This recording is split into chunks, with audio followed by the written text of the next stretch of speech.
Vessels of Valor, Starships of the Old Republic.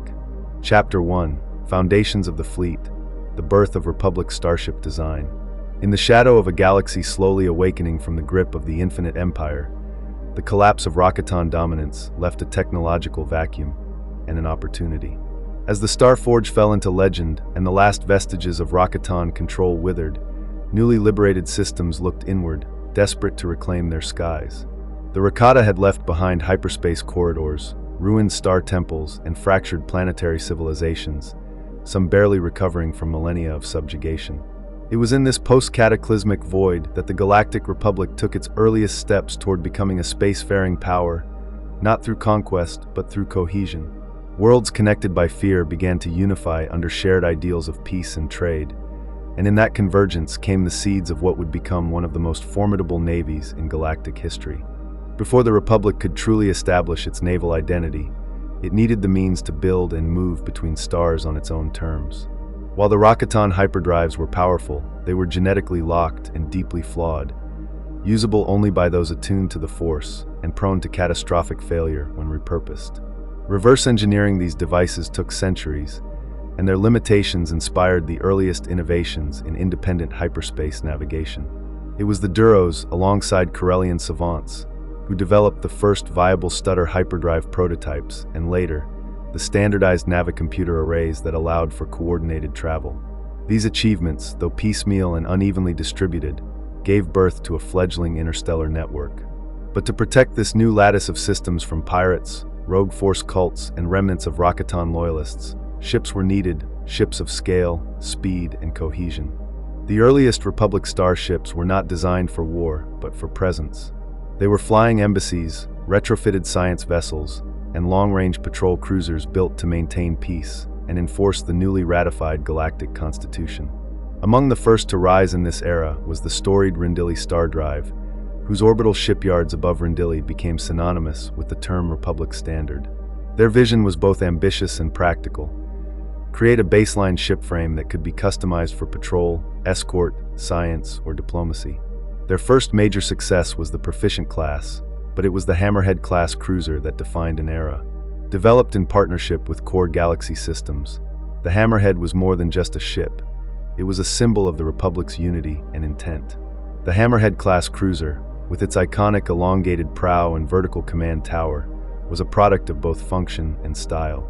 Its design evoked stability, forward motion, and clarity of purpose, qualities the Republic desperately wanted to project.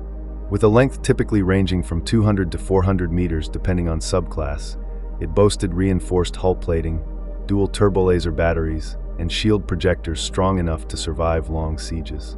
But what made it revolutionary wasn't simply its firepower, it was its modular core. The Hammerhead was among the first capital ships built around a modular system spine. This innovation allowed entire sections of the ship, cargo bays, medical wings, sensor arrays, to be swapped, upgraded, or repurposed without scrapping the vessel. What began as a logistical convenience quickly became a doctrinal cornerstone. Ships could be built in orbit around one world, upgraded on another, and deployed across dozens of sectors with little variation in command structure or maintenance complexity. For a republic of thousands of systems, such standardization was not just useful, it was vital. Technologically, this period saw the Republic navigating the transition from planetary defense fleets to a unified space navy.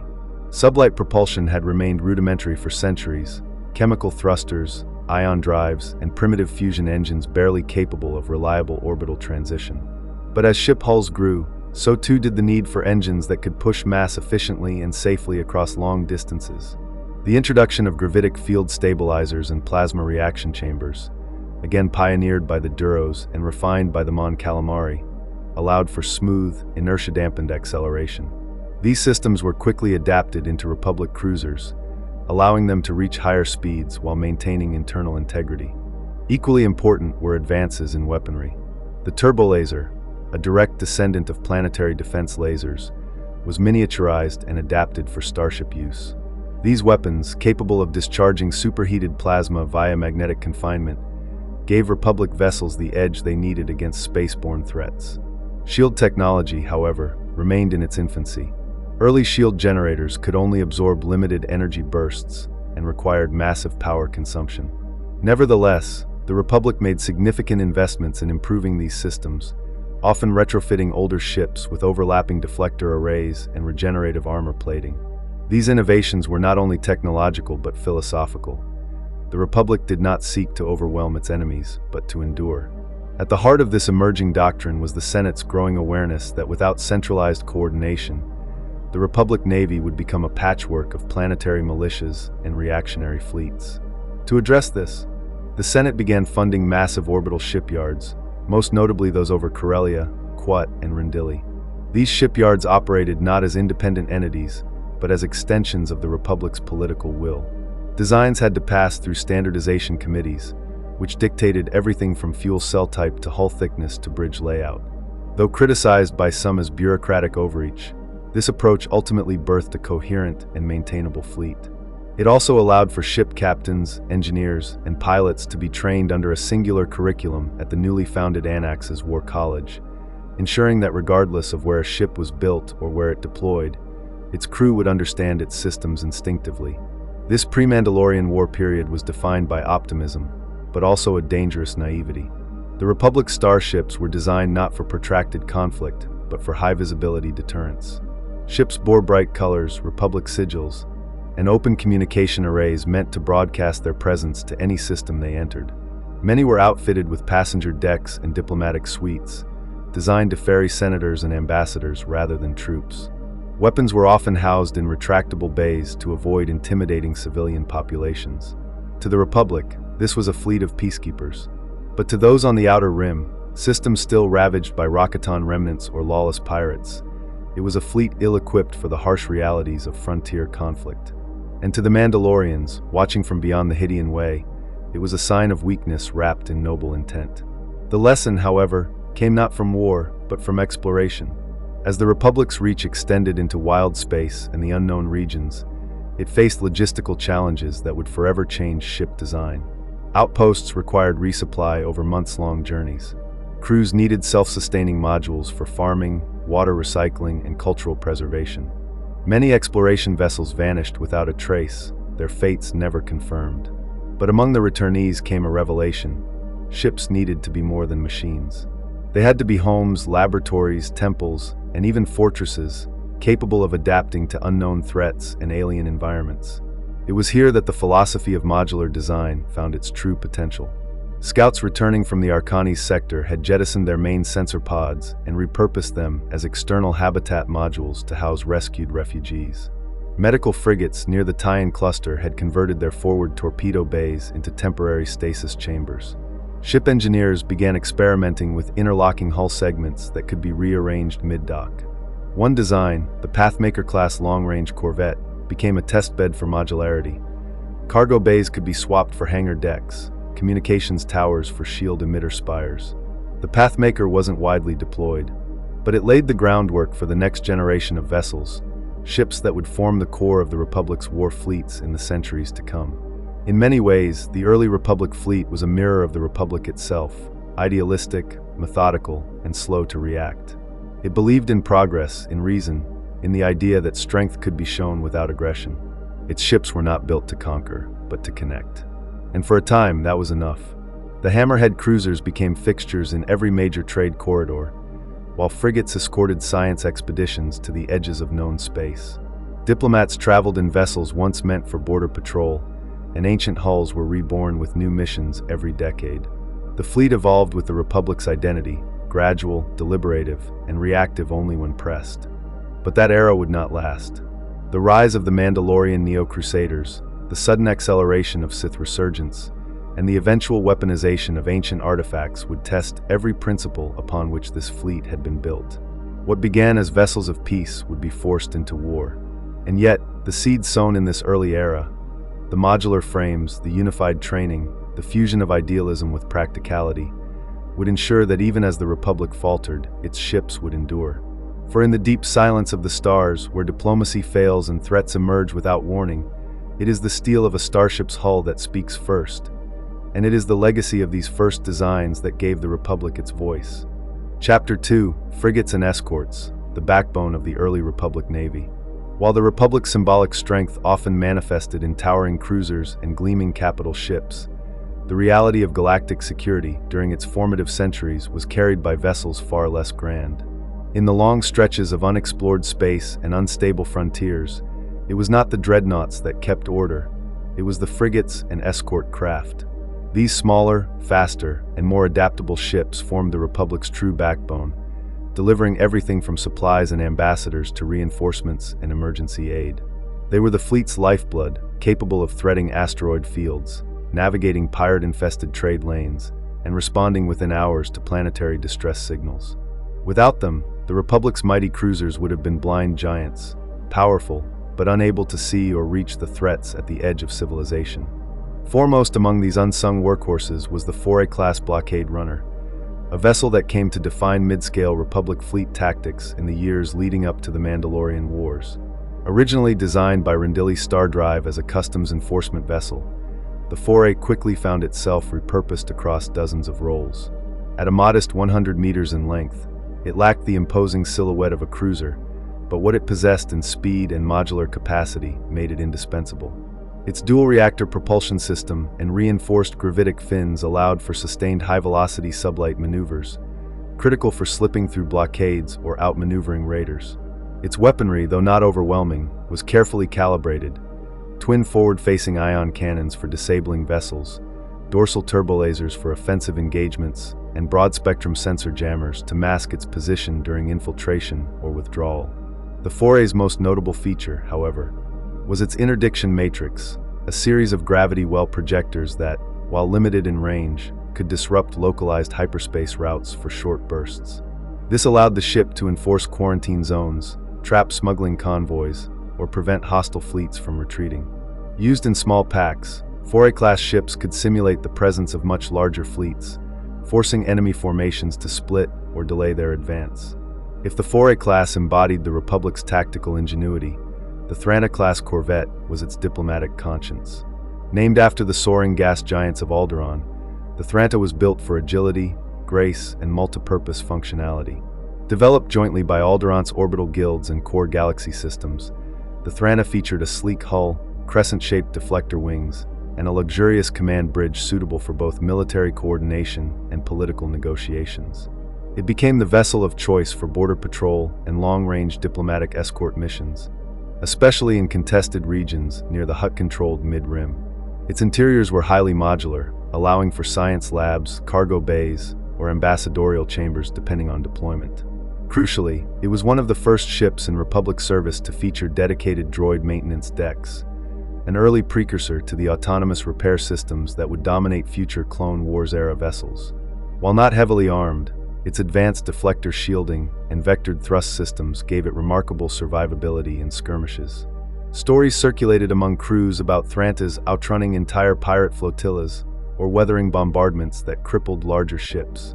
More than one planetary governor described the arrival of a Thranta as the return of civilization itself, its silhouette a signal of stability amid chaos. The Republic's preference for these mid-range vessels over supermassive dreadnoughts was not simply strategic, it was philosophical.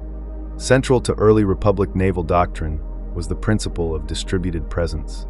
Rather than investing in a few massive flagships, the Republic deployed many smaller vessels capable of adapting to local conditions.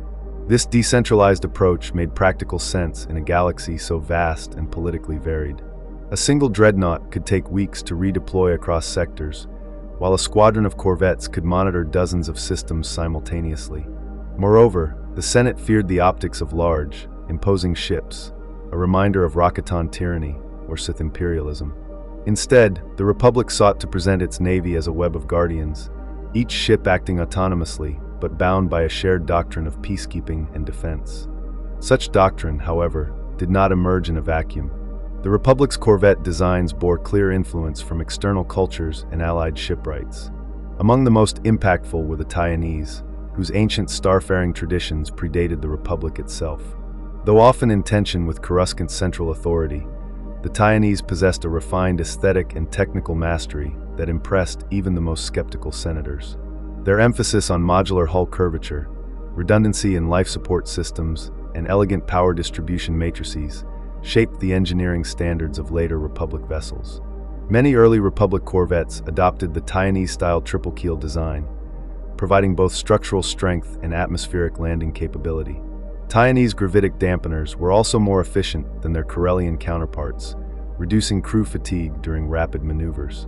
Equally significant were the contributions of the Herglick shipwrights, particularly those from the Topani sector. Known for their robust merchant vessels and deep space mining platforms, Herglick engineers emphasized durability, storage capacity, and autonomous function. Their innovations in layered armor plating and fluidic power conduits were incorporated into several Republic escort prototypes. In fact, the often overlooked Valor-class defense corvette, deployed mostly along the Perlemian trade route, was a direct Herglick-licensed design, modified only slightly for Republic use. Though ungainly in appearance, Gwallers proved extraordinarily resilient during pirate ambushes and ion storm rescues. More importantly, their long-range comms relays became the backbone of Republic sector coordination in remote regions. The value of these smaller ships was tested most starkly during the Battle of Malak, a brutal confrontation that many historians remember for its catastrophic force shockwave and Jedi involvement, but few recall the escort fleet that allowed the Republic task force to even reach the system. As Sith-aligned forces entrenched themselves in Malak's gravity well, the Republic's primary assault group was delayed due to hyperspace disruptions. It was the minor escort fleet, primarily Foray and Thranna-class vessels, that first entered the system. Outnumbered and undergunned, these ships coordinated hit-and-fade attacks, set up jamming fields, and used their limited interdiction projectors to force Sith ships into close-range dogfights, buying critical hours for reinforcements. In one rarely acknowledged action, a single Foray corvette, the Devotion, sacrificed itself by drawing 4 Sith fighters into the orbit of Malak II's unstable moon, detonating its fuel core and collapsing part of the moon's crust, cutting off an entire flank of the Sith formation. Such heroism never reached the archives of the Senate, but among Republic veterans, it became a tale whispered with reverence. These ships did not win the battle, but they ensured it was fought. Not all frigates served purely military ends. The Republic's reliance on mid-range ships created opportunities for alternative cultural expressions, vessels that carried not just weapons or supplies, but meaning. In regions where planetary systems were deeply spiritual, mobile shrine ships were authorized by senatorial decree. These vessels, often Thranna derivatives, bore sacred chambers and ritualistic architecture, transporting religious leaders between pilgrimage sites or accompanying fleet movements as omens of peace. Similarly, a tradition emerged among Corward universities to deploy holobeacon vessels, ships outfitted with massive holoprojector arrays that beamed educational broadcasts into frontier systems. These ships, escorted by corvettes, would anchor in orbit above developing worlds and offer lectures, databank updates, and news from the core worlds. To frontier citizens, these ships were often the only lifeline to galactic culture, and their arrival was celebrated with public festivals and planetary holidays. Medical corvettes, too, became a crucial subclass. Based on Foray hulls, these ships replaced their weapons with stasis pods, surgical suites, and decontamination chambers. Their crews were composed of medics, biotechs, and droids, trained to respond to outbreaks, shipwrecks, and battlefield injuries. One such ship, the Cradle of Dawn, served across over 90 campaigns, saving more than 20,000 lives before it was retired and turned into a museum ship in the Abroan system. Even pirates and hostile forces were known to allow medical corvettes through blockades, honoring the Republic's long-standing neutrality accord for medical craft, a fragile but essential piece of interstellar law. Yet perhaps the most fascinating evolution of this class came from the Outer Rim itself. In remote systems far from the Senate's eye, a tradition emerged among planetary defense forces, the Warden frigates. These were often outdated Republic ships gifted to or purchased by independent systems. Retrofitted not for war, but for stewardship. Wardens, elected or appointed by local councils, would command these vessels for decades, patrolling local space, overseeing orbital construction, and even mediating planetary disputes. Their ships were decorated with local sigils, inscribed with poetic invocations, and filled with multi-generational crews who viewed the frigate not as a tool, but as a home. These wardens acted as hybrid peacekeepers and cultural guardians, often blending Republic law with native customs. Some were strict and militaristic, others gentle and scholarly, but all were bound by a sacred duty to protect their systems. In time, the Republic acknowledged their importance, granting them partial naval status and inviting warden captains to Senate military hearings. One famous warden, Captain Tyr Voss of the Radiant Kin, was instrumental in halting a Svivrini pirate incursion by negotiating a truce rooted in ancient religious customs, a feat no Republic admiral had achieved. Frigates and corvettes, then, were more than strategic assets. They were expressions of Republic identity, versatile, adaptive, and rooted in service. While capital ships projected might and strategy, it was these smaller vessels that earned the trust of the people. They appeared in the night skies of besieged worlds, answered silent distress signals, and stayed behind after battles to rebuild. Their crews were often unsung, their missions unrecorded, but without them, the Republic's promise of unity would have remained a distant echo. These were ships of purpose, not prestige, built to endure, to heal, and to connect. And though history rarely carved their names in marble, their steel remained scattered among the stars, rusting relics of a time when protection came not from overwhelming power, but from a quiet frigate's steadfast watch. Chapter 3: Starfighters of the Jedi Order. Precision, not numbers. In the vast and chaotic battle spaces of the Old Republic, starfighter engagements often determined the fate of entire campaigns, yet it was not overwhelming force that defined victory for the Jedi Order. It was clarity, where thousands of droid-piloted interceptors and crewed Republic squadrons dogfought over contested skies.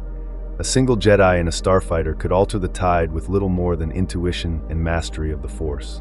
The Jedi did not engage in swarming tactics or brute attrition. They were precision weapons, deployed sparingly and often to devastating effect. Their starfighters and the philosophy behind them reflected this difference in doctrine. The ships they flew were not merely machines of war. They were extensions of their will, designed for rapid movement, sensory awareness, and battlefield harmony. In this chapter, we explore the unique legacy of Jedi starfighters in the Old Republic era, the tools they wielded, and the silent wars they won in the stars. Foremost among the vessels synonymous with Jedi combat flight was the Aurek-class tactical starfighter. Introduced in the early years of the Mandalorian Wars, the Aurek-class was a compact, single-seat craft developed through a collaboration between Republic engineers and Jedi design consultants. While at first glance it resembled a typical wedge-shaped space frame, its true strength lay not in its hull, but in its systems. The Aurek was built around a series of finely tuned sensor suites, optimized for Jedi perception. Its forward-mounted deflection antennae could detect subspace fluctuations, ion trails, and even slight distortions in gravity, features designed not to assist targeting computers, but to enhance the Jedi's precognitive senses. The cockpit was deliberately minimalist, no clutter of switches or excess data feeds. Instead, it relied on a central, force-responsive interface, calibrated through Kyber crystal relays, to allow pilots to feel the ship rather than command it in the conventional sense. Jedi could modulate throttle, redirect shield energy, or rotate wing flaps through minor gestures, subtle changes in breath, or directed thought. The bond between pilot and ship was intimate, a kind of meditative symbiosis rarely seen in standard naval operations. Unlike the later clone-era interceptors, which emphasized speed and mass production, the starfighters of the Old Republic Jedi were built with singular focus. The Jedi did not fly in large formations. They flew as individuals, connected through the Force but not bound by rigid tactical formations. The clone-era Delta, 7 and Eta, two Actis-class interceptors would eventually prioritize tight dogfighting, sleek maneuvering, and mass deployment, but their predecessors, like the Aurek, valued modularity, versatility, and resilience over raw speed. An Aurek-class starfighter could hold its own in atmospheric flight, deep space, and long-range recon missions, all without the support of a carrier. They were designed for Jedi missions, not military campaigns. Search and rescue, rapid response, escort, and surgical strike roles dominated their service record. Their hyperdrive cores were either internal in custom builds or supplemented via external hyperspace rings, a concept that would be revived centuries later during the Clone Wars. These rings allowed Jedi to jump between systems without dependence on cruisers, granting them unparalleled strategic reach. The secret to the effectiveness of these starfighters, however, was not in their alloy or engines, it was in their pilots. A Jedi in a starfighter became a force of nature, his or her actions guided not by instrument readouts, but by glimpses of possible futures. Force intuition allowed them to anticipate missile locks before systems registered them, to bank out of converging fire arcs before enemy gunners even pressed the trigger. It was not uncommon for Jedi to disable enemy vessels without destroying them, targeting shield emitters, drive systems, or weapon ports in mid-combat using only instinct. There were recorded cases of Jedi reconfiguring their ships mid-flight, rerouting power or triggering manual repulsor bursts at precise intervals to avoid collision or trap an enemy in crossfire. Such feats required complete unity between the Jedi, the Force, and their vessel, a trinity of focus few non-Force-sensitive pilots could comprehend. Over time, Jedi pilots began customizing their ships not just in layout, but in essence. Some embedded kyber crystals into their flight yokes, believing the crystal would enhance their focus and connect the ship to their saber's energy. Others etched meditative sigils into the cockpit glass, or installed personalized resonance chambers that responded to vocalized chants during hyperspace travel. The more mystically inclined Jedi, particularly those from Ossus and Tython, believed the ship's spirit could be harmonized with the pilot's aura, reducing tension and enhancing reaction time. These modifications had no basis in Republic engineering manuals, but for the Jedi, such touches were not superstition. They were expressions of their relationship with the Force and the galaxy. One ship, the Whisperlight, flown by Jedi Master Isla Doss, reportedly reacted to her emotional state, dimming its instrumentation and reducing engine hum during moments of serenity, and flaring its exhausts and sensor beacons when she entered combat meditation. Though unverified, stories like this were not rare. The effectiveness of Jedi starfighter squadrons became undeniable during key battles, such as the skirmish over the Forost Shipyards. In that confrontation, a fleet of Sith-aligned raiders, seeking to sabotage Republic production lines, launched a surprise assault on the orbital facilities above Forost, a critical shipyard hub along the Corellian Run. Republic defenses were minimal, stretched thin by Mandalorian incursions in the mid-rim. A group of 12 Jedi, flying Aurak-class starfighters, intercepted the fleet mid-orbit with no cruiser support. Utilizing micro-jumps and coordinated force-guided evasion, they sowed chaos among the Sith formation, targeting carrier engines and shielding nodes with surgical precision. In less than 2 hours, the Jedi pilots had neutralized the raiding fleet's ability to maneuver, forcing their surrender without a single ship destroyed. The Republic later awarded the Jedi participants the Order of Radiance, but none accepted. Their victory, they claimed, was the Force's will. Another harrowing engagement unfolded during the Siege of Dara IV, a conflict that would see the Republic nearly lose control of a key hyperspace junction. As thousands of Republic and Sith vessels clashed in high orbit, Jedi starfighter wings were deployed into the densest zones of the engagement to perform precision targeting against Sith supply ships and command vessels.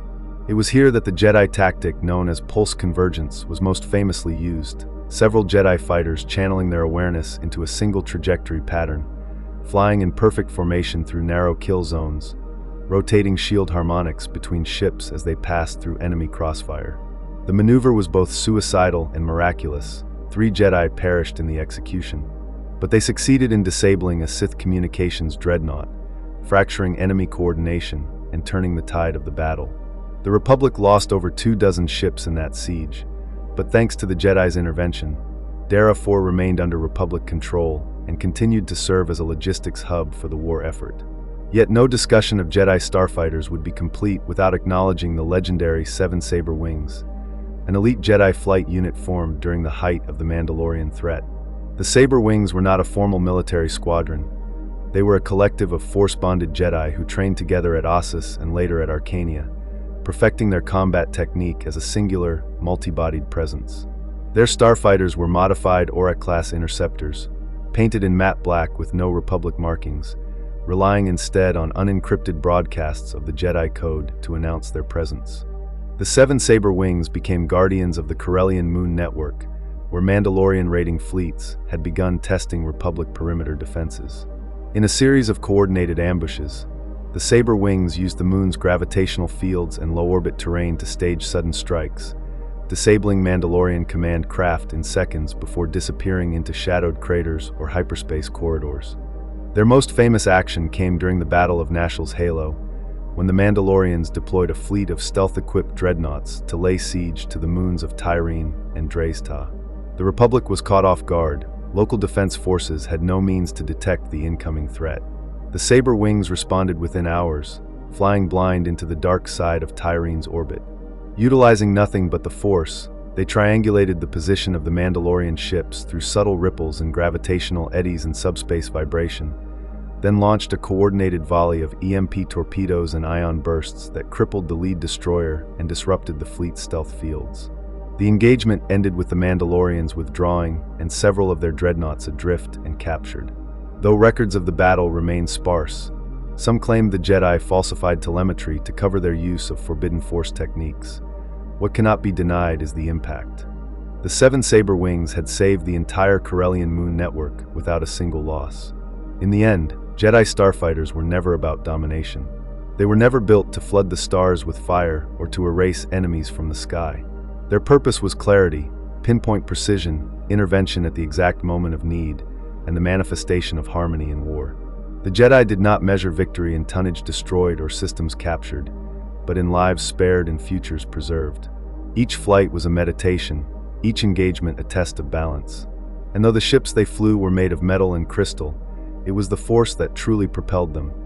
The invisible current that wove pilot and starfighter into a single, luminous thread streaking across the void. In the legacy of the Hammerhead-class and the pilots who flew them, the Republic found not just protection, but purpose. Chapter 4: Dreadnoughts and Flagships, Symbols of Republic Power. While the Old Republic prided itself on diplomacy, decentralization, and a reliance on versatile corvettes and mid-range support ships, there came a time when the enormity of its challenges demanded something more imposing. The threats of the Outer Rim, the rise of the Mandalorians, and the eventual schism within the Jedi Order itself forced the Republic to abandon its earlier naval humility. What emerged from the crucible of war was a new generation of starships, massive, monolithic, and built to project power across the stars. These dreadnoughts and battlecruisers were not only strategic necessities, but symbols. Their presence in a system was a statement of control, assurance, and strength. Their silhouettes, often seen looming above conflicted worlds, embodied the Republic's shift from quiet guardian to visible enforcer.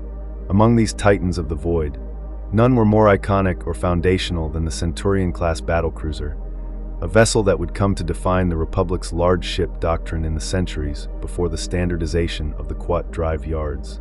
The Centurion-class was introduced in the latter half of the Mandalorian Wars, developed as a countermeasure to the rising threat of basilisk-mounted raids and Mandalorian heavy cruisers.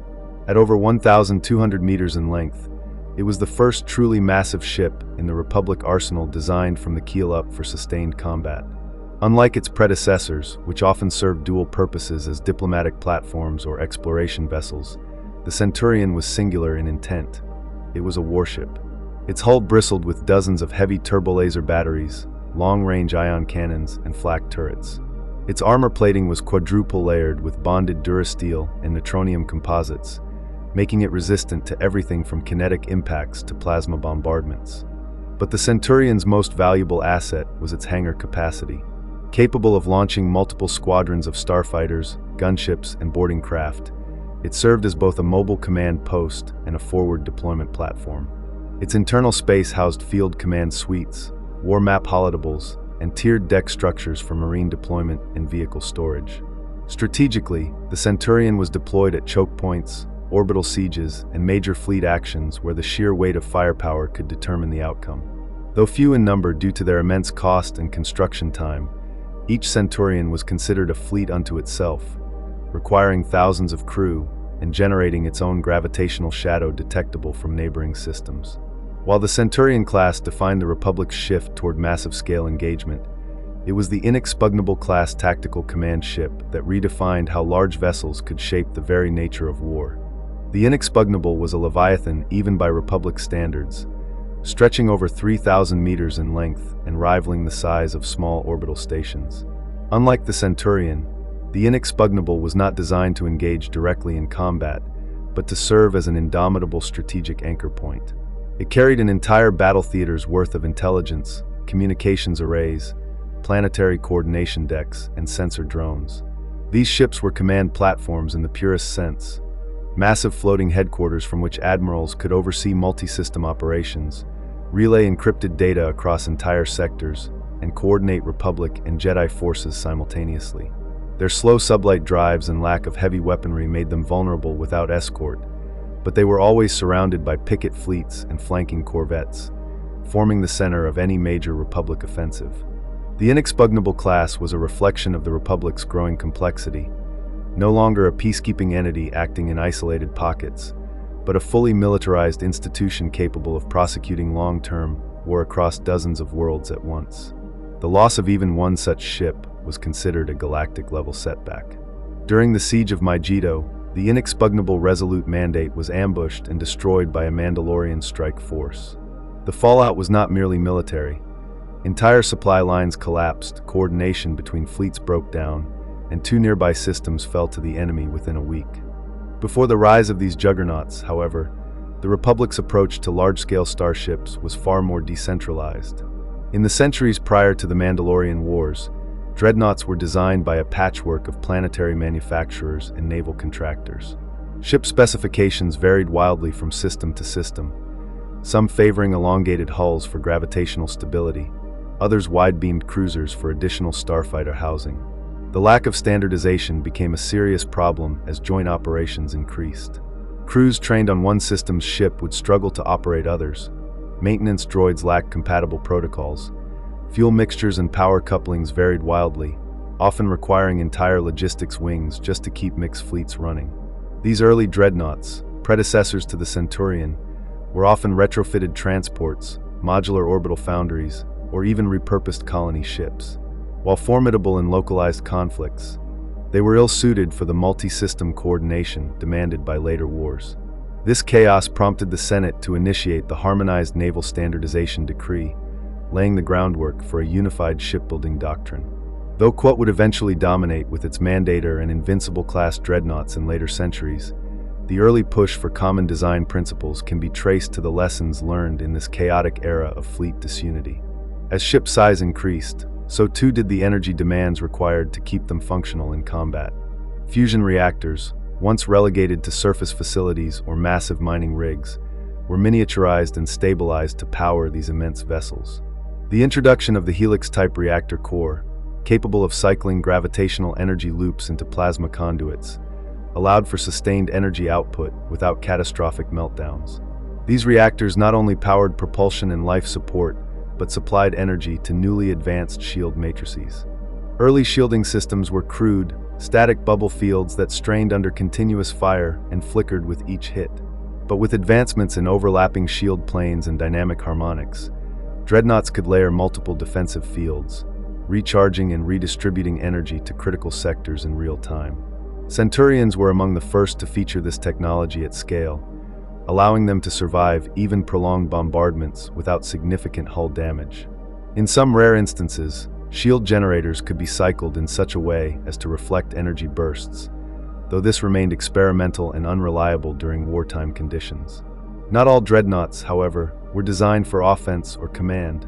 One of the most tragically overlooked ship classes of the Old Republic was the Tranquility-class medical dreadnought. Developed during the height of the Mandalorian Wars, these vessels were floating hospitals, capable of treating thousands of wounded troops, housing entire surgical wings, and deploying emergency atmospheric shelters for planetary relief. Their hangars were filled not with starfighters, but with medevac shuttles and quarantine pods.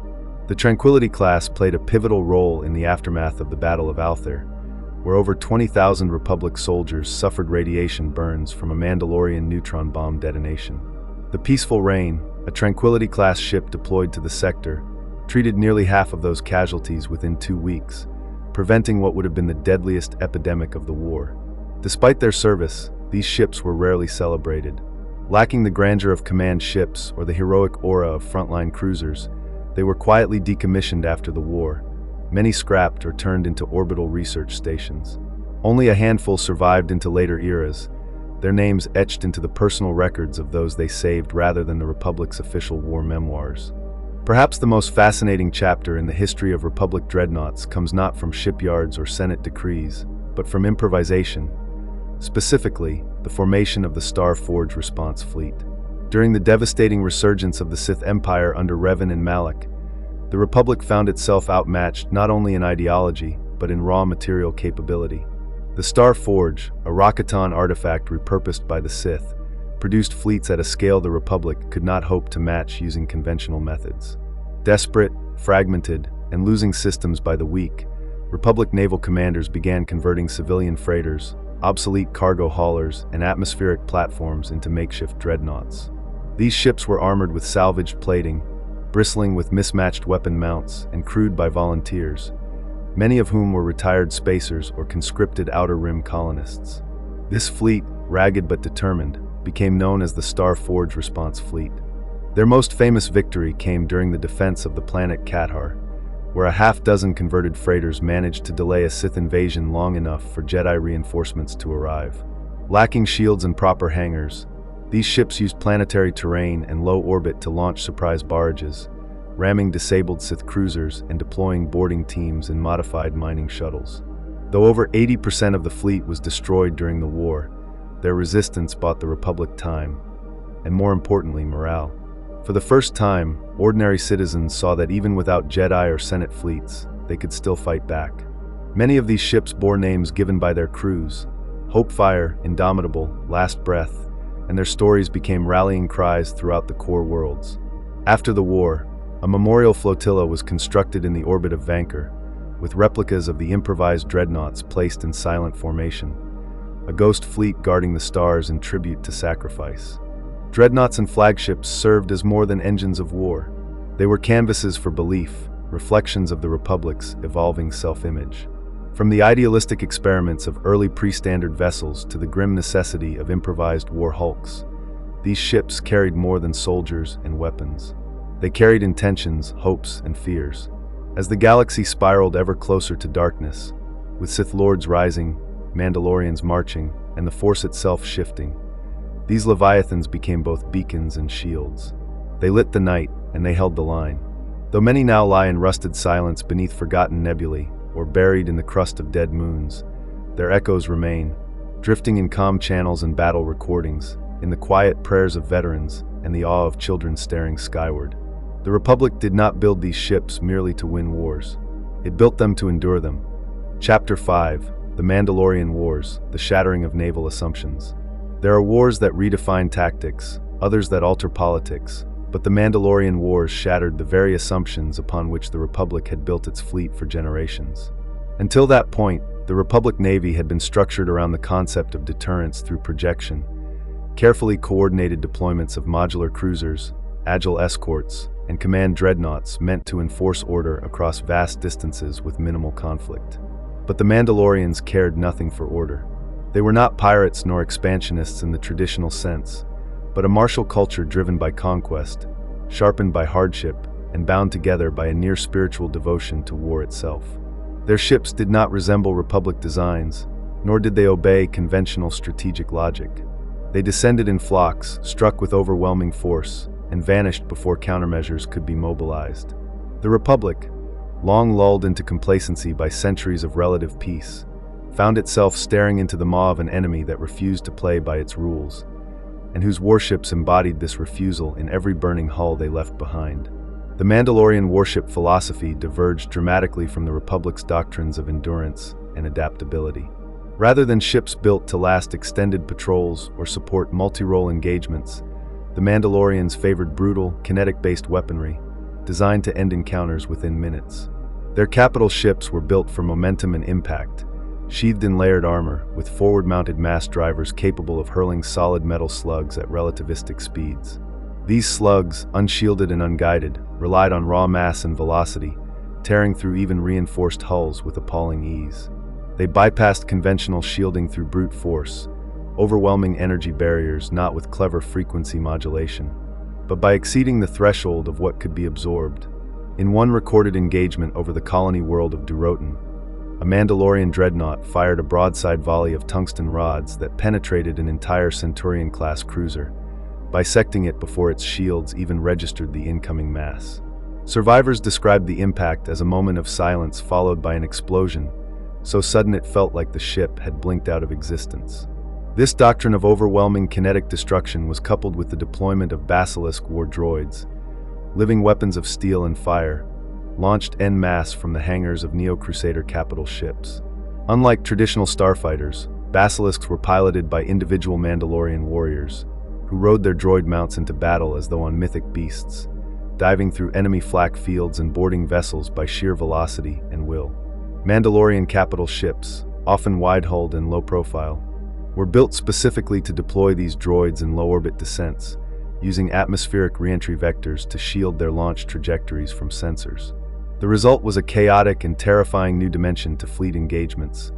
Orbital dogfights turned into three-dimensional battlefield eruptions, with basilisks smashing into hulls, slicing through bulkheads, and deploying their riders into the heart of enemy command decks. Standard Republic security protocols, designed to repel boarding parties through choke point control and automated defense grids, proved utterly ineffective against coordinated basilisk assaults. The Mandalorians did not seek to disable enemy ships. They sought to claim them, pilot them, or reduce them to slag in glorious battle. As the Republic began to understand the scale of the threat, desperation bred innovation. The Navy, crippled by early losses, was forced to retrofit older cruisers and exploration vessels into improvised war platforms. One of the most significant adaptations was the reintroduction of railgun technology, long dismissed as archaic compared to modern turbolasers.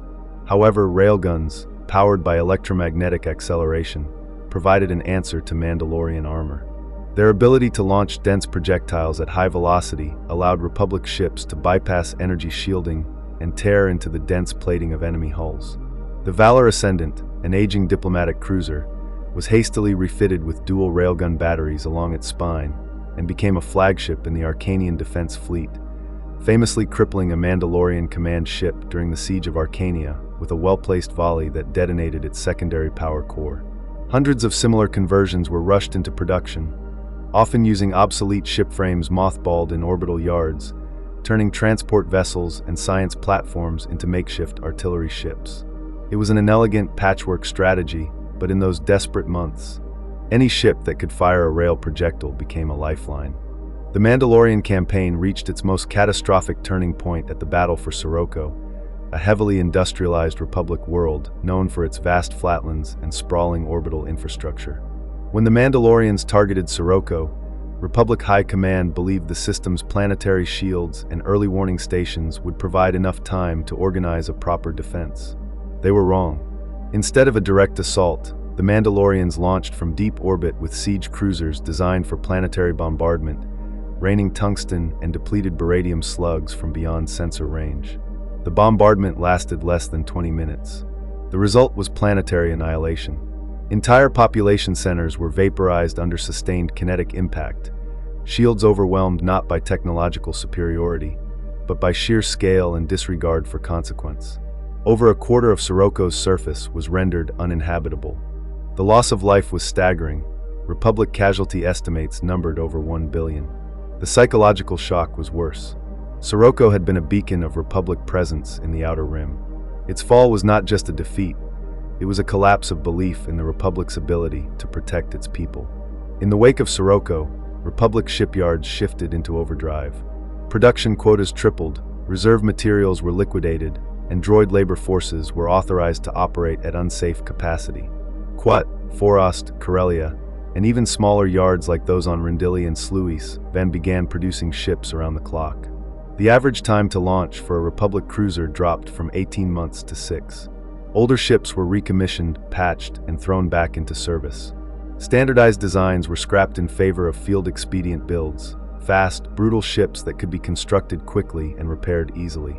Still, for every 10 ships the Republic launched, 5 were lost in the next major engagement. Ship loss statistics from the war are staggering. In a single year, nearly 3,200 Republic vessels were destroyed or rendered inoperable, including over 600 capital-class ships and more than 1,500 corvettes. Entire fleets vanished from records after being outmaneuvered or ambushed in hyperspace, lanes the Mandalorians had seeded with interdiction traps and gravity mines. The shipyard output rate barely kept pace with the losses. It became a war of attrition the Republic was not prepared to fight, one in which its core assumptions about defense, strategy, and scale were rendered obsolete in the face of relentless, unorthodox aggression. Out of this chaos, however, came a spark of clandestine genius, the covert development of cloaking technology as a means to restore the initiative. While cloaking fields had long been theorized and even prototyped on small-scale reconnaissance craft, No Republic ship had successfully deployed one in combat conditions. That changed in the Vulture Nebula campaign. A cluster of collapsing stars and gravitic anomalies, the Vulture sector was a no-man's land of spatial distortion, navigational hazards, and abandoned battle debris. Republic engineers and Jedi researchers used the region as cover for experimental testing of light-wave displacement cloaking arrays on a series of heavily modified strike corvettes.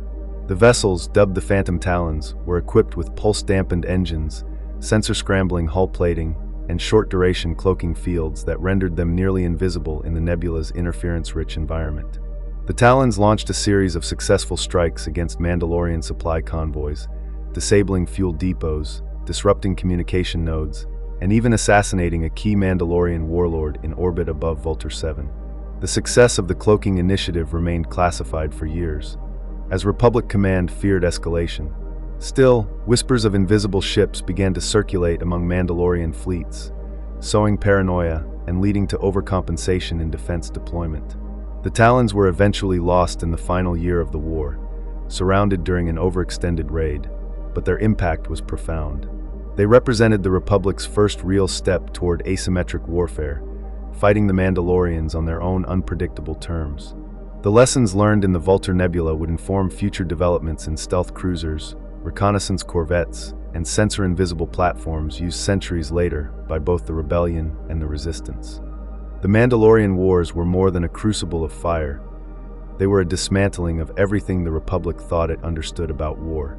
Ships became blunt instruments and desperate shields, thrown into the void not for honor or strategy but for survival. Fleets became graveyards, and tactics evolved not from doctrine, but from the harsh math of loss. But from this trial emerged a Republic that could adapt. It learned to build fast, to fight dirty, to break from tradition and embrace the unpredictable. It began to see its Navy not as an emblem of unity, but as a living, bleeding organ of the state, one that had to be hardened against the galaxy's most brutal truths. The Mandalorians forced this awakening, and while the scars of the war ran deep into the Republic's institutions, they also forged the first glimmers of what would become the modern Galactic Navy. In the debris of shattered ships and the silence after orbital firestorms, the Republic's new fleet was born, not from strength, but from survival. Chapter 6: Sith War Engines, Revan, Malak, and the Starforged Fleet. In the wake of the Mandalorian Wars, the galaxy had barely begun to exhale before the next cataclysm arrived, not from without, but from within. The Jedi Knight Revan, once celebrated as the Republic's greatest champion, returned from the unknown regions at the head of a vast and terrible fleet, one forged not in shipyards but in darkness. The Sith fleet under Revan and his apprentice Malak was a monstrosity of scale and speed, unlike anything the Republic had ever faced. It was not simply the numbers that terrified, it was the design, the construction, the way these ships moved like living things, aggressive and cold, their hulls laced with cruel geometry and unnatural angles. These war machines were birthed from a fusion of stolen Republic schematics, Rocketon technology, and something else, something that pulsed with the dark side itself. The Sith war engines were not evolutions of Republic doctrine. They were its antithesis. They were meant to dominate, to intimidate, to overwhelm. And as system after system fell before them, the Republic came to understand the horror of facing itself. Its own ships, corrupted and reborn under the command of a man who once swore to defend it. In the earliest days of Revan's return, the Sith fleet seemed oddly familiar. Many of the first wave of ships bore the outlines of Republic cruisers, modified Centurions, captured forays, even retrofitted Dreadnoughts stolen during the confusion of the Mandalorian retreat. These were familiar shells filled with unfamiliar hearts. Internal layouts had been reorganized, weapons replaced with heavier, more brutal arrays, and once stable hulls modified with armor slats and oblique deflector wings designed to confuse targeting sensors. Republic engineers, examining wreckage recovered after skirmishes near Forost, reported with horror that certain modifications increased reactor output far beyond safety thresholds. These ships burned themselves apart over time, but they burned hot, fast, and bright while doing it. It was a fleet designed not to endure, but to consume. As the war progressed, these hybrid ships gave way to wholly new creations.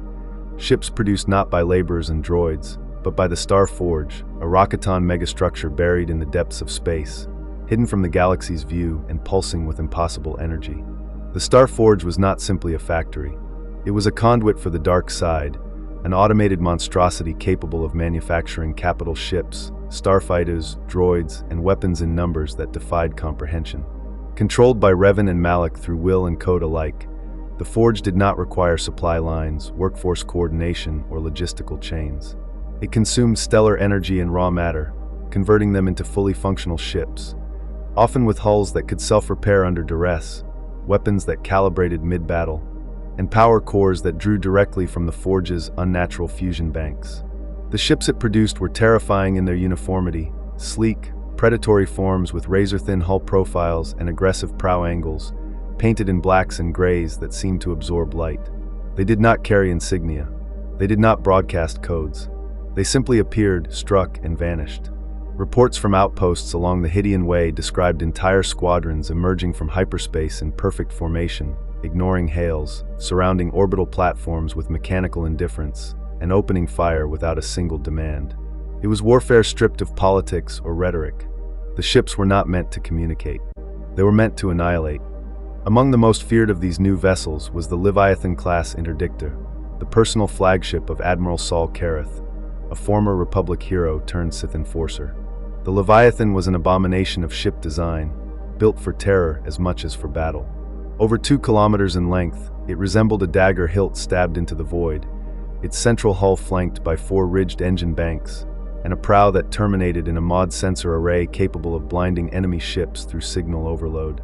Its most infamous feature, however, was its gravity well generator, a massive interdiction system that prevented nearby ships from entering or exiting hyperspace. Unlike traditional interdictors, the Leviathan's field was laced with directional shunts, allowing it to selectively disable enemy drives while preserving friendly navigation. Entire Republic convoys were caught mid-transit, ripped from hyperspace and stranded in dead systems where the Leviathan's strike wings descended like vultures. The psychological effect of such precision was devastating. Crews reported panic before engagements even began, knowing escape was impossible. Entire battle groups surrendered without firing a shot, their captains choosing capture over slaughter. Kareth's command style, ruthless, efficient, devoid of compassion, mirrored the ship itself. He treated every engagement as a lesson in inevitability. Resistance to him was not foolish, it was quaint. The Sith fleet operated differently than the Republic not only in construction, but in its crews. Whereas the Republic trained its officers through academies, simulations, and structured doctrine, the Sith relied on ideological conditioning, fear, and hierarchical brutality. Officers earned rank through betrayal, performance, or sheer survival. Disobedience was punished swiftly, often publicly.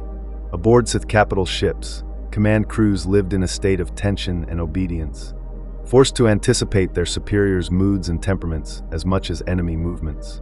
The result was a fleet where discipline did not come from structure, but from terror. It worked. Sith ships reacted faster, pursued targets more aggressively, and continued fighting long past the point where a Republic crew might retreat. Engineers modified their own ship systems mid-battle.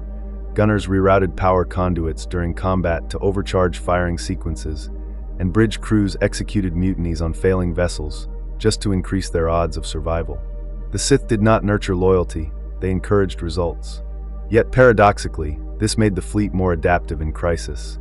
Each ship was a nest of ambition and desperation, where ingenuity was as much a tool of war as the turbo laser. This crew culture stood in stark contrast to the Republic's traditions of collaboration, moral clarity, and regulation. The contrast was not lost on those who turned. Not all Sith ships were manned by lifelong adherents to the dark side. Many were crewed by defectors, Republic officers disillusioned by the Senate's failures, Jedi apprentices drawn by Revan's charisma, or Outer Rim colonists who saw no difference between one banner and the next. These defectors brought with them valuable knowledge, navigation codes, fleet maneuvers, supply routes, and in many cases, their own ships. One such group became legend in hushed tones, the so-called Ghost Squadron. Composed of ex-Republic naval officers and Jedi turned Sith scouts, the Ghost Squadron flew highly modified Sith recon cruisers deep into the core and near the deep core itself.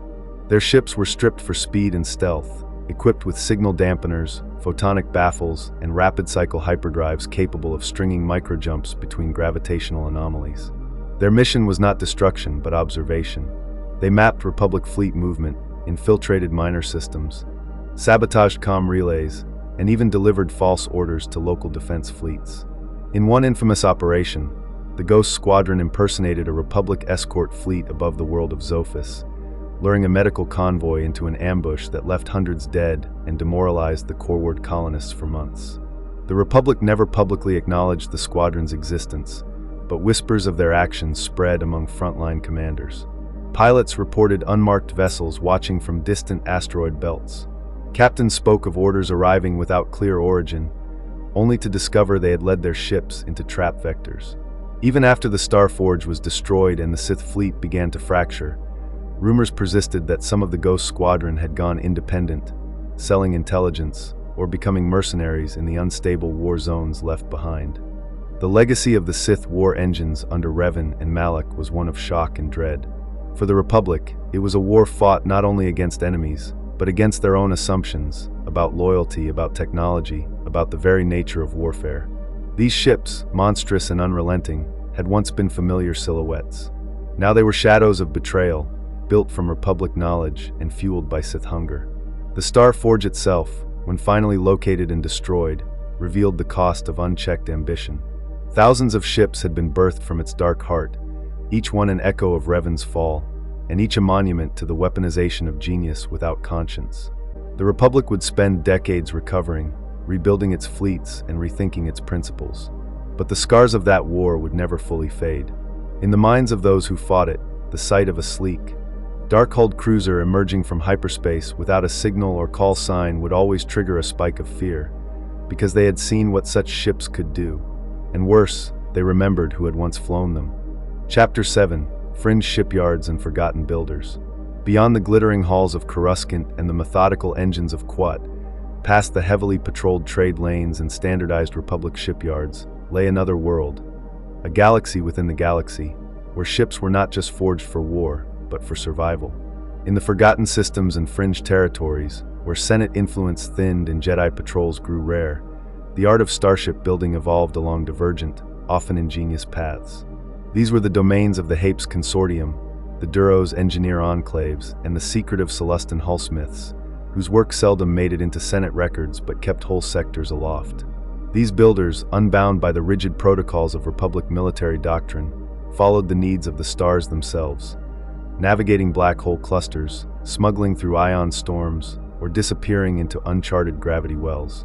Their ships, while rarely seen in great numbers, were marvels of adaptation and creativity, and their legacy was etched into the lives of every trader, nomad, pirate, and outlander who made the galactic frontier home.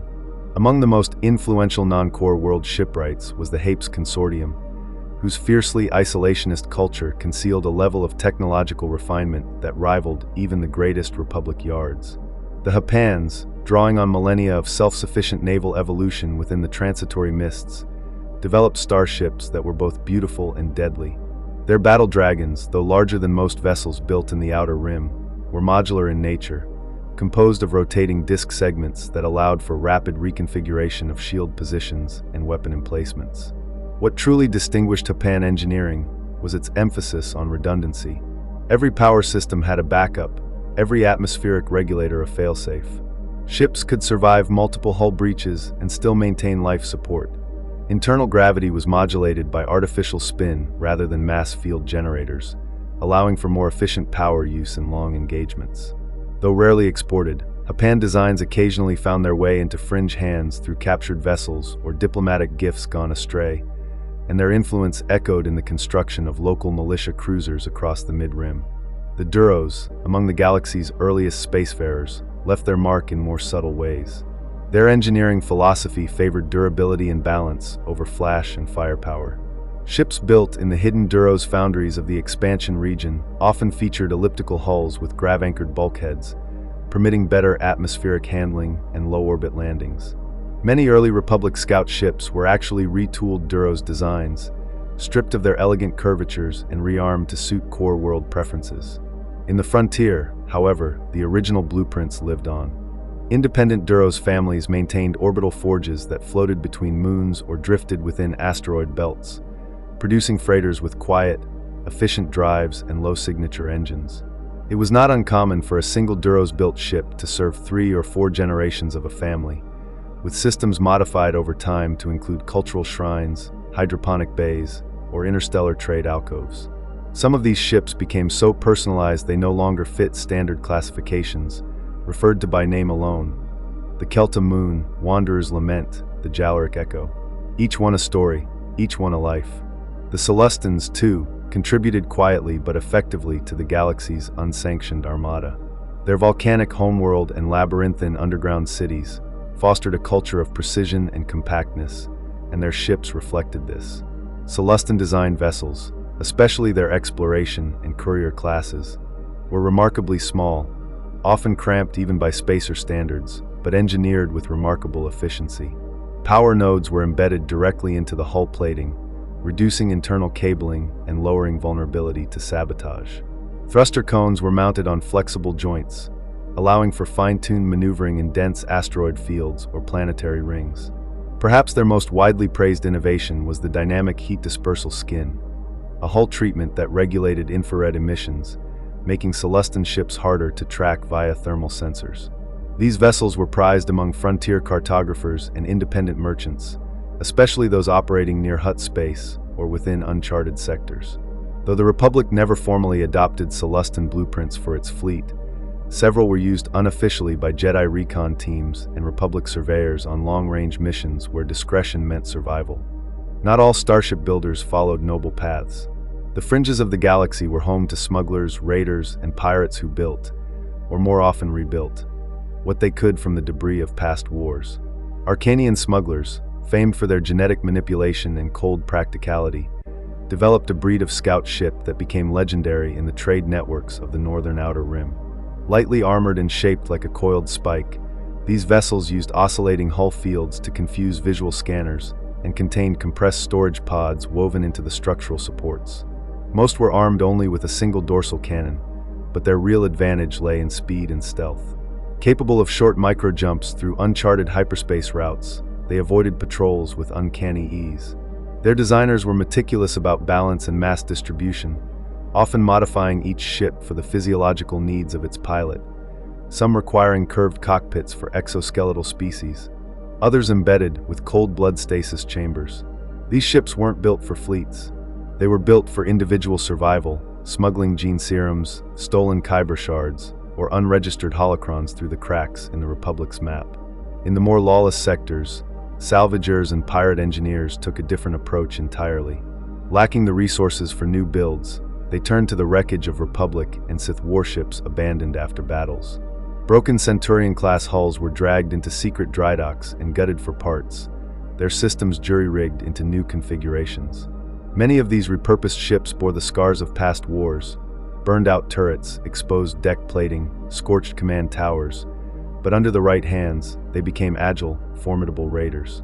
Engineers would weld together mismatched engine modules, attach redundant shield systems scavenged from derelict medical frigates, and install outdated yet functional navicomputers repurposed for border hopping and fake transponder loops. These ships were unpredictable in combat, often incapable of standing toe-to-toe with Republic Navy vessels, but they were versatile, expendable, and perfectly suited for ambushes and fast raids. One notorious pirate outfit operating near the Cathal Rift maintained a fleet of 30 such vessels, all modified from post-Mandalorian debris. They claimed to represent the Free Systems Armada, but in practice they raided supply convoys, stole construction droids, and sold captured frigates to Hutt clients. From this patchwork chaos emerged one of the most unusual and haunting footnotes in galactic naval history: the nomad fleet of the Togruta exiles. Cast out from their homeworld of surely following internal political purges during the Republic's distracted war years, a splinter community of Togruta clans took to the stars in ancient solar sail vessels once used by their ancestors. These gas fusion ships, powered by sail-reactive ion membranes, were originally ceremonial, used for high-orbit rituals and intermoon pilgrimages. But exile demanded transformation. The Togruta retrofitted their vessels with hybrid ion engines, installing scrap-built reactors recovered from backwater scrapyards and derelict Republic shuttles. Their sails were reinforced with ablative mesh, and their hulls painted with nebulae patterns to reflect the starlight in disorienting bursts. Each ship was a shrine as well as a warship, housing archives of oral history, flame-fed spiritual beacons, and carved totems to the silent stars. Over time, the fleet grew, absorbing lost ships and offering refuge to other exiled groups, Selkith technicians, the Thespesian monks, and even a few former Jedi who had fled the Order's politics. The nomad fleet traveled slowly, rarely intervening in conflicts, but when they did, they struck with blinding speed. Using gravitational lensing and sail-based ion surges, they could appear from the edge of a system and vanish just as quickly. Their only known engagement was during the Asherok insurrection, where they disabled an entire warlord flotilla with precision volleys before vanishing into the Oatmean Pabble. The Republic, for its part, viewed these fringe builders with a mixture of curiosity and caution. Official records referred to such vessels as non-standard auxiliaries, often classified under vague labels and rarely granted docking priority in core-ward systems. Yet, in moments of crisis, these ships often proved invaluable. During the hyperspace relay blackout in the Lantillian sector, it was a fleet of Duros freighters that restored communication lines. When a Sith incursion reached the Perlemian corridor, a militia of Celestan scout ships relayed sensor data back to Republic forces, preventing an ambush that could have cost thousands of lives. And when the Rima trade route collapsed due to ion storm activity, it was the Togruta nomads who provided safe passage to refugee convoys, guiding them by sail light and ancestral star maps etched in bone. Fringe shipyards and forgotten builders may never have fielded vast armadas or signed military treaties, but they sustained the connective tissue of the galaxy when the great powers faltered. Their ships, strange, asymmetrical, brilliant in their defiance of standard form, wove through the chaos of war and peace alike, carrying stories, lives, and hopes through regions where law and order were mere whispers.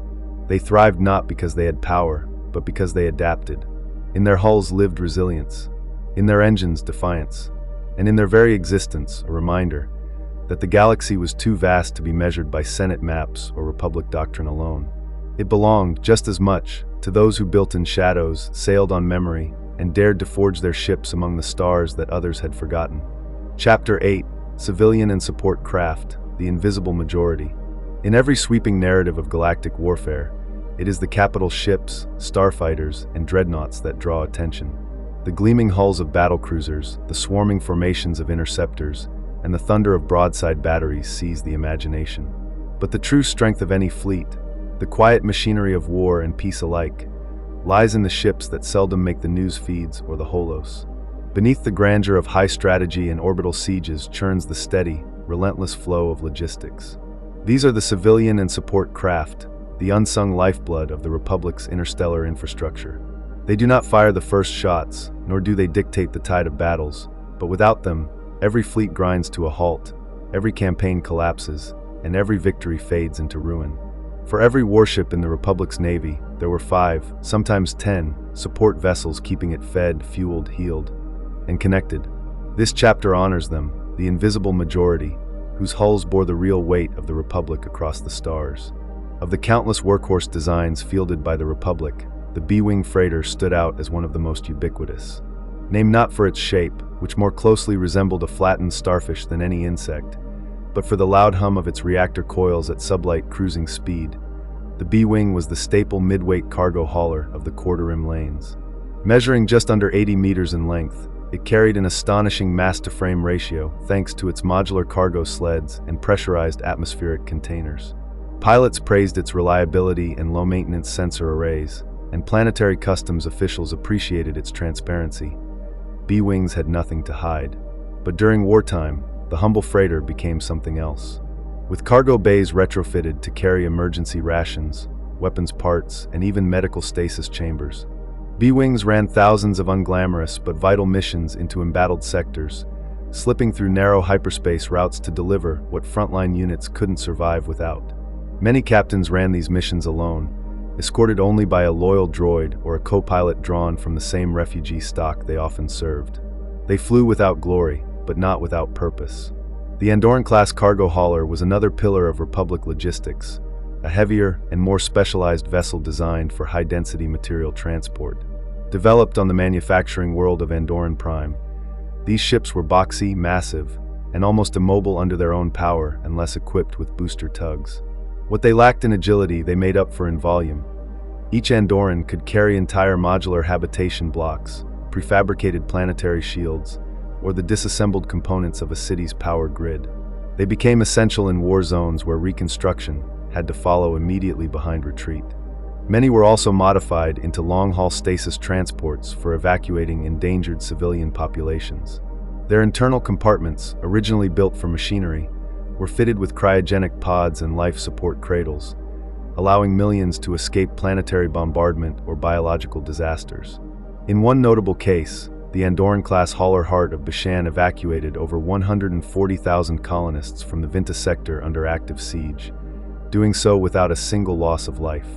Its captain, a retired logistics officer named Vray Dorma, received the Medal of Systemic Valor, though she reportedly refused to attend the ceremony, choosing instead to remain with her ship, which she had called home for 22 years.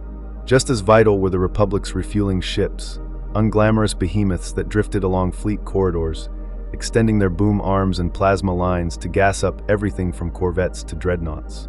These ships, often based on modular tug platforms, carried huge containment cells for liquid hyperfuel, ion-charged plasma, and rarer Starforge-grade combustion cells.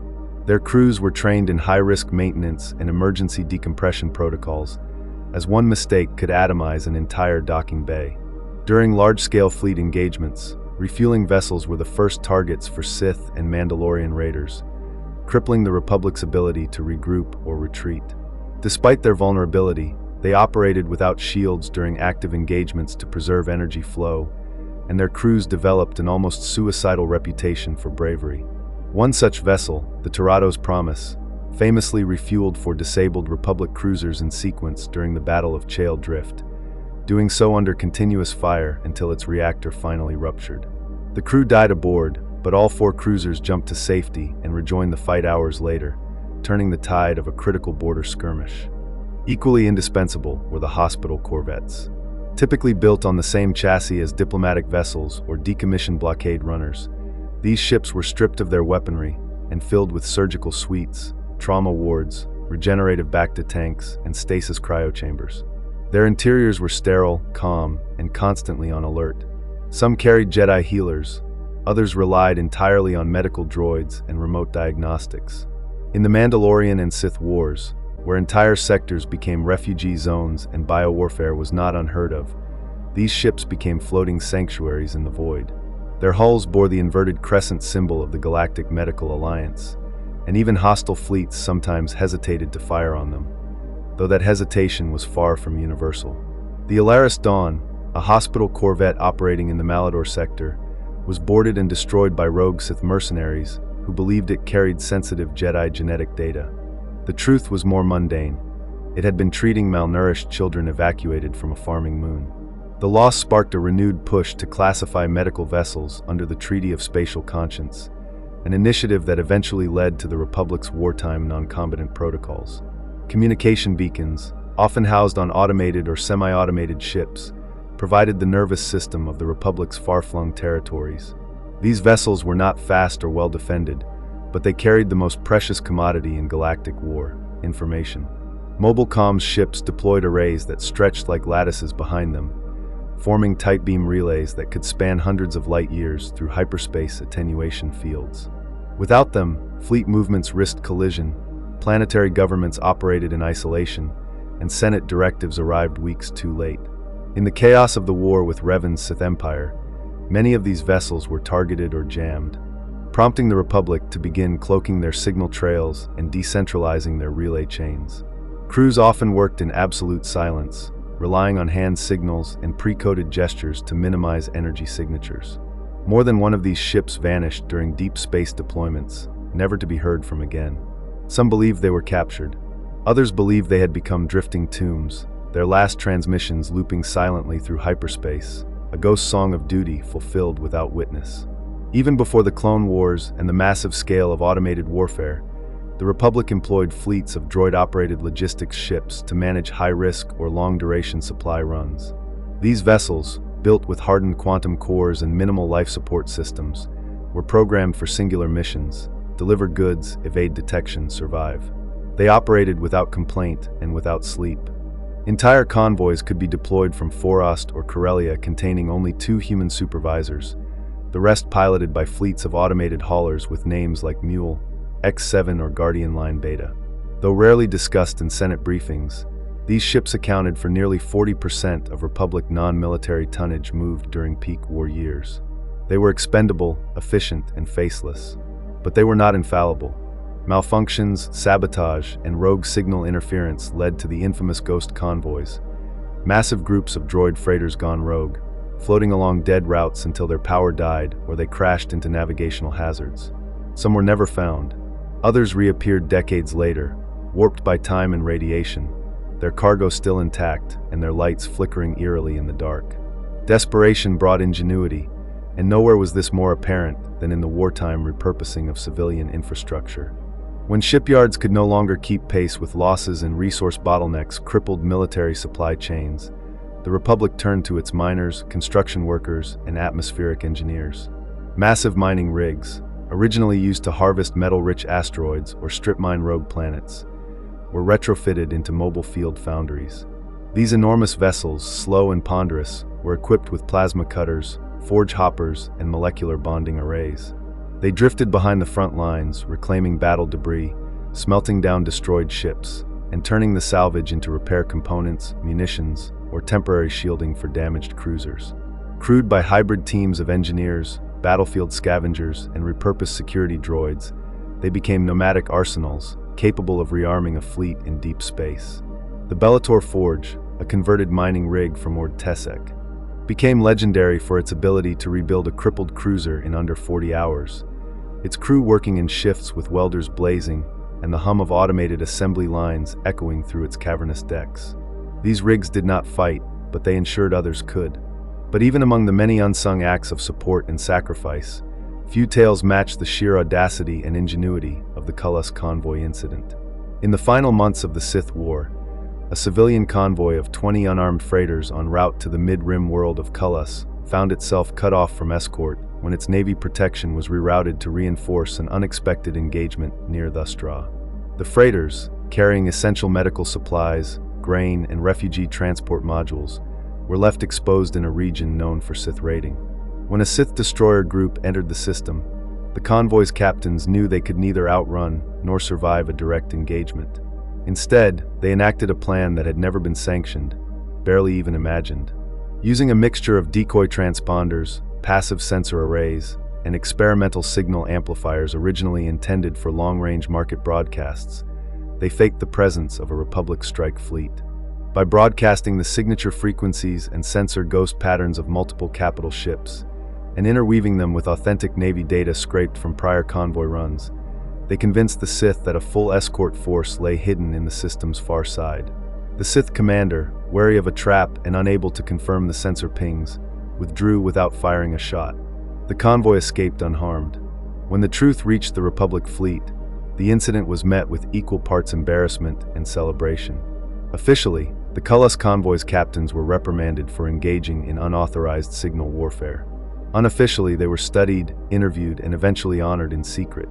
Their tactic, emitting false fleet signatures as a deterrent, was later developed into a sanctioned electronic warfare protocol, codenamed Phantom Echo, used by Republic ships during the early Clone Wars. But for the civilians of the Cullis convoy, it had never been about strategy. It was about survival. They had no weapons, no Jedi, and no time. All they had was imagination and the will to act. Civilian and support craft were never meant to be heroes. They were built to serve, to sustain, and to carry the Republic quietly across the stars. Yet time and again, they rose to meet moments of crisis with courage, ingenuity, and sacrifice. Their names rarely adorn monuments, and their captains seldom graced the halls of Coruscant's war museums. But without them, there would have been no fleets to fight, no soldiers to heal, no refugees to save. They were the silent engine beneath the Republic's shining ideal, humming steadily in the background while others made history. And though they may have vanished into hyperspace without fanfare, their contribution endures. In every freighter that delivers food to a scarred world, in every hospital ship that drifts beside a burning moon, in every beacon that cuts through the darkness. The invisible majority, carrying the Republic, one quiet jump at a time. Chapter 9, Experimental Vessels and Lost Prototypes. Beyond the carefully tracked registries of Republic naval fleets, Past the orderly rosters of cruisers, corvettes, and support craft, there exists a shadowed constellation of vessels that never made it into the official histories. These are the experimental ships, the lost prototypes and ghost projects that flickered briefly into existence before being buried by secrecy, budget collapse, or catastrophe. Some were ahead of their time, glimpses of technologies that would not mature for centuries. Others were reckless gambits, born of desperation during wartime, that pushed engineering and ethics past acceptable thresholds. What bound them together was their origin. Hidden black sites, clandestine think tanks, or remote Jedi enclaves working in parallel to the Republic's public infrastructure. Their stories remain scattered, pieced together through whispers, recovered logs, and the occasional salvaged wreck drifting through deep space. But their impact, though often invisible, shaped the edges of galactic technology. In the shadows of the great battles and celebrated fleets, these ships told another story, a story of what might have been. Chief among the Republic's secret development programs was the Tempest Initiative, a classified naval project funded through untraceable Senate appropriations and operated out of asteroid-based laboratories in the Gresko expanse. The Tempest Initiative was tasked with developing strategic advantage through unconventional starship design, using cutting-edge physics and illicitly acquired Sith technologies recovered during the early years of Revan's war. Its chief engineers were drawn from across the galaxy, disgraced Corellian propulsion theorists, Duro's stealth field architects, and a handful of Mandalorian defectors whose experience with basilisk droid deployment was deemed too valuable to ignore. One of Tempest's first successes was the creation of a light interceptor with no mechanical control surfaces, guided entirely by electromagnetic pressure shifts along its hull. The ship, internally designated X-23S Whisper, was capable of atmospheric flight at orbital altitudes without leaving a conventional heat signature. However, its navigational suite required constant micro-adjustments that proved too demanding for even Jedi pilots. Only after integrating an experimental neuromesh AI did the prototype function correctly, an intelligence that would later be repurposed for advanced target acquisition systems used in the early Clone Wars. Simultaneously, Deep Void Labs, an offshoot of the Republic's Scientific Warfare Bureau operating in the furthest reaches of wild space, pursued a different avenue of starship evolution.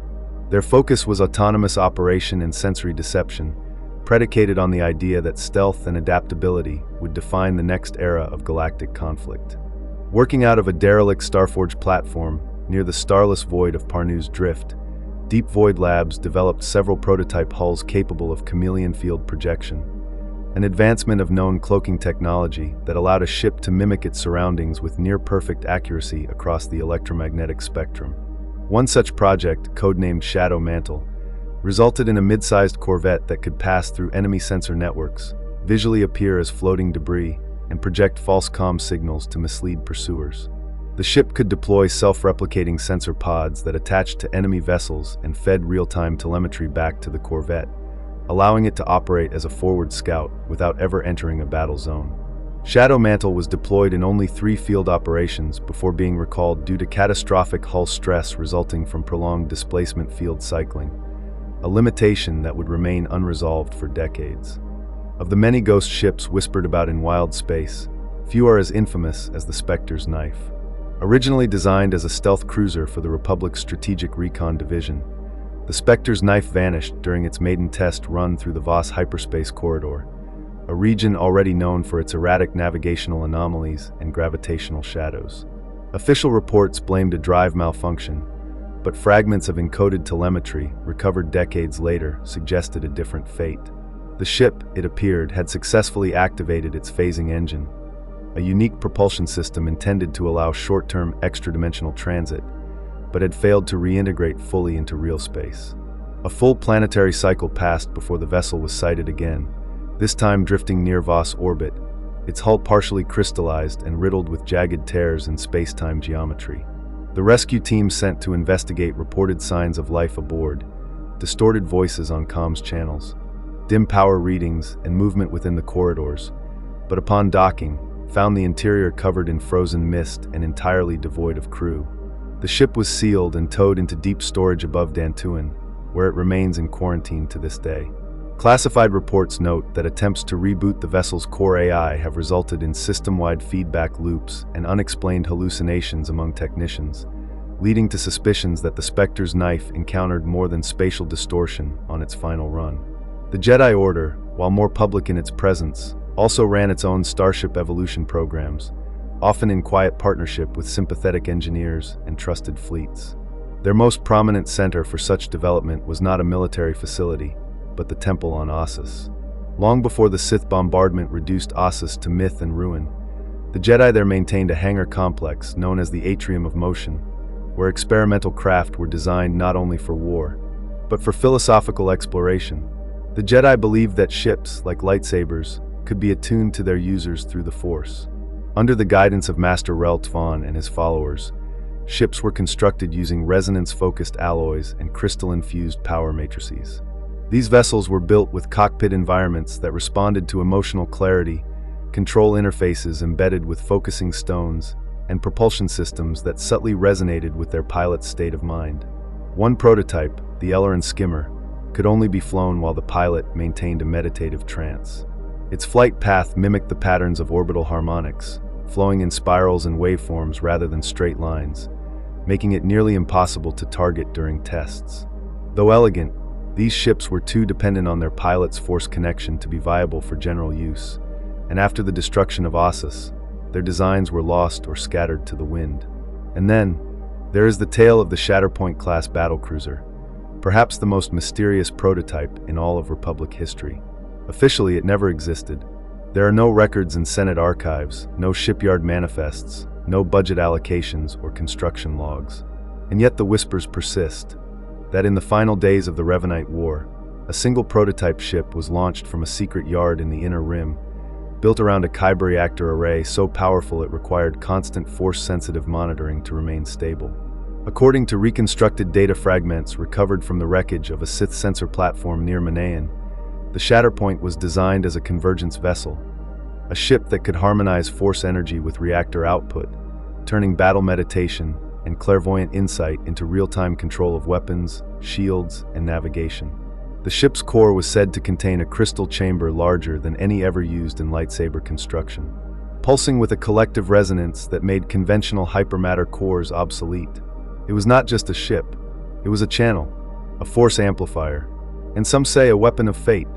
The Shatterpoint was rumored to have been deployed once, and only once, in the orbit of an uncharted system later erased from Republic charts. Its effect on the battle was described not in tactical terms, but in poetic ones. Enemy ships veering off course without explanation, weapon fire missing its target by slivers, communications scrambled into echoes of premonition. Survivors spoke of a presence, as though the ship itself was watching. Then it vanished. No wreckage, no distress signal, no transponder ping. Some believe it self-destructed when the Kyber array destabilized.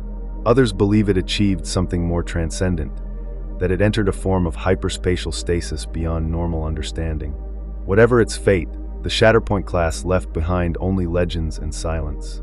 And to this day, some Force-sensitive scouts report hearing a low hum at the edge of hyperspace lanes near the Tython remnants, a song felt more than heard, calling them to turn and look for a light that isn't there. The experimental vessels of the Republic were never meant to replace the standard fleet. They were outliers, questions posed to the void. Could ships feel? Could they hide completely? Could they see through time, strike through probability, live outside the rules of mass and momentum? For every one that saw brief service, 10 more were scrapped, lost, or buried under the weight of their own ambition.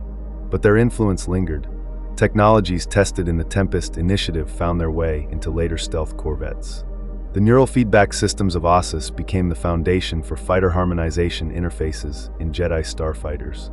Even the failure of the Spectre's knife informed modern phase space detection protocols. These projects, scattered and often derided in their own time, were the precursors to a new age of naval theory, one that would see the emergence of cloaking cruisers, Force-attuned ships, and hyperspace-anchored sensor platforms. In the grand halls of the Republic Navy, where honors are awarded and tactics studied, these vessels are rarely mentioned. They do not appear in training holos or command briefings. But to those who work in the archives, in the labs, in the deep recesses of salvage space, they are not forgotten. The galaxy does not move forward only through victory and order. Sometimes it moves forward through risk, through failure, through a single test flight in an empty sector, piloted by someone who dares to wonder. What if a ship could do the impossible? The Republic may have erased their names, but among the stars, the echoes remain. Chapter 10, Legacy and Rediscovery, Echoes in the Modern Era. In the passage of time, fleets fade, hulls rust into silence, and the stars that once bore witness to wars shift ever so slightly in their endless watch. Yet beneath the patina of centuries, the legacy of the old Republic starships remains etched not only in ferrosteel fragments and half-buried blueprints, but in the very fabric of how the galaxy continues to fight, to protect, and to dream. The ships of the Clone Wars, those dynamic capital vessels, nimble starfighters, and repurposed cruisers that lit up the galaxy during its descent into galactic civil conflict, did not emerge fully formed from the forges of Quat or the minds of Republic tacticians. They were in both structure and spirit, descendants of older ships, older doctrines, older ideas. The engineering DNA of the old Republic's Navy lingered in every keystone plate, in every modular chassis, in the subtle curvature of hangar bays, and the design logic of sensor masts. Though the names had changed, and the weapons had grown more devastating, the philosophies guiding the Clone Wars-era vessels could still be traced back to those first cruisers that sailed the Starlane centuries prior. The Venator-class Star Destroyer, one of the most iconic vessels of the Clone Wars, bore more in common with the Centurion-class battlecruiser than its designers often admitted. Both ships emphasized dual-role versatility, capable of serving as carrier platforms and capital ships simultaneously. The wide dorsal flight deck of the Venator, used to deploy squadrons of V-19s and ARC 170s, echoed the modular hangars of the old Hammerhead-class, which had once been fitted to deploy gunships, basilisk deterrents, or diplomatic shuttles. The compartmentalized reactor cores, the segmented shield grid architecture, and even the crew movement protocols, all derived from archived old Republic fleet schematics long thought obsolete. Quat drive yards, in particular, quietly maintained a classified design vault known as Section Orec 4, where engineers routinely consulted pre-Mandalorian blueprints for inspiration when developing new destroyer classes. Some systems had evolved far beyond their ancestors, of course, but the lineage remained. Clone officers training at the Anax's War College were still taught maneuver doctrines first developed for Thrawn-class corvettes, and the naval formations used during the Battle of Sullust followed a tactical spread derived from Jedi-piloted Auric-class starfighter wings. Rediscovery played its own role in preserving the memory of these ancient designs.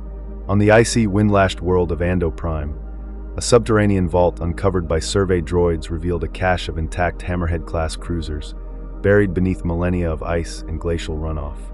Initial assumptions that they were decoys or hollow relics quickly gave way to awe as Republic archaeologists discovered the ships had been decommissioned, not destroyed, deliberately sealed away by a planetary defense force at the close of the Great Sith War. Power cells were still intact, shield emitters dormant but salvageable.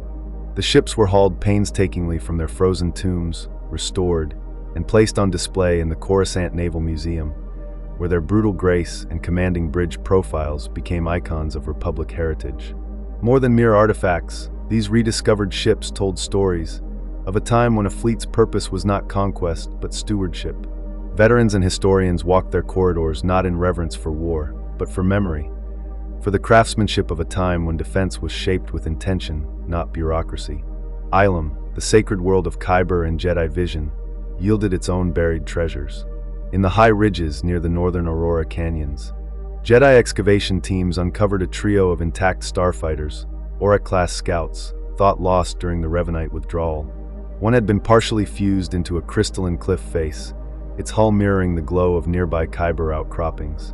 The others were buried in a ravine, protected by frost and pressure. What was remarkable was not merely their preservation, but the meditation crystals embedded in their flight controls, customized tactile feedback systems linked to the force sensitivity of the pilot. Analysis revealed that the ships were not simply tools of war, but spiritual extensions of the Jedi who flew them. The cockpits still held scraps of robes, hand-carved waystones, and etched messages in old High Galactic, affirmations, mantras, and last words. These ships were transported to Ossus, where they now reside in the restored Atrium of Motion, studied by Jedi and engineers alike as relics of an era when flight and faith were intertwined. Even in places far removed from the order and ideals of the Republic, echoes of its starship legacy have found new voice. On Outer Rim worlds, among rebel cells and scavenger fleets, old hulls are reborn. Hammerhead-class cruisers, long thought obsolete, were retrofitted by Mon Cala engineers and deployed against the Empire during the Galactic Civil War. One such vessel, the Lightmaker, became instrumental in the Battle of Scarif, where its reinforced bow and ramming maneuver shattered the blockade and enabled the extraction of vital intelligence. Modified corvettes, descendants of long-lost Celestin Enduro's designs, served as mobile bases for early resistance networks. Modular shield nodes, once standard aboard pre-Mandalorian freighters, were repurposed for starfighter recharging stations hidden in asteroid belts. Even Jedi-inspired harmonics found unlikely resurgence in the maintenance rituals of Resistance pilots, who began embedding Kyber slivers into their control yokes not for power, but for balance, a gesture of connection to a vanished order. Culturally, the ships of the Old Republic have endured in the stories told around campfires, in the holographic murals projected on Memorial Days, in the chant songs of sector fleets whose ancestors served on those ancient decks. Corellian naval academies recite the legend of the Devotion, the Foray-class corvette that sacrificed itself at Malak. Children on Ryloth are taught to whistle the tune of the Hammerhead Waltz, a folk melody said to mimic the launch cadence of the old cruisers. Holodramas dramatize the exploits of warden frigates along the Taiwanese frontier, and artistic hololiths, some based on ancient sensor logs, are sold in the markets of Chandrila and Lothal, capturing in light and motion the silhouette of a Tranquility-class medical dreadnought bearing down through a nebulous storm. To many in the modern era, these ships are more than vessels. They are characters, myths, a bridge between generations. Their purpose, faded by time, has been replaced by symbolism. They represent guardianship, sacrifice, and the enduring notion that the stars, though cold, can still be watched over. The philosophical impact of the Old Republic fleet extends beyond design and combat doctrine. It embodies an idea, one that the Republic, in all its forms, tried to uphold even through its failings. That ships are not merely weapons or tools of expansion, but caretakers. The early engineers and captains did not imagine their cruisers as instruments of domination, but as custodians of peace and stability. The Hammerhead did not lead with its guns, it led with its presence. The Thranna-class corvette was not built to conquer but to escort, to observe, to respond. The Tranquility-class was not armored for glory, but for healing. Even the Jedi Starfighters, calibrated to the rhythms of thought and serenity, were not meant to outmatch swarms of droids, but to intercept destruction before it found root. This ethos, buried beneath centuries of politicization and military reform, occasionally surfaces, like starlight through the clouds, when fleets move not with arrogance but with purpose. It is easy to forget, in the age of planet crackers and hyperspace sieges, that the galaxy once aspired to peace through precision, through presence, through restraint. The Old Republic's ships were imperfect. Many failed, many fell, many were lost to hubris and the endless cycles of war. But in their inception there was belief, a fragile, determined hope that space could be patrolled without being dominated, that borders could be observed without being cages, that strength could serve without corrupting. That philosophy was the heart of the fleet, and though it has flickered and dimmed in the years since, it has never gone out. Every time a freighter lifts off from a besieged world with children aboard, every time a converted mining barge returns to repair a shattered moon, every time a forgotten corvette's signal lights up the void to warn of danger ahead, it glows again. Legacy is not built from monuments or medals. It is built from the decisions made in quiet, in peril, in principle. The ships of the Old Republic were not just the backbone of its military, they were the embodiment of its ideals. And while many of them now lie beneath the sands of forgotten battlefields or drift silently in the black between stars, their stories have not ended. They are carried in the blueprints of new ships, in the songs of distant peoples, in the resolve of those who choose defense over aggression. They are the guardians of memory, watching still from the void. They remind us that a fleet can be more than a sword. It can be a shield, a sanctuary, a promise. And for those who listen, they still speak.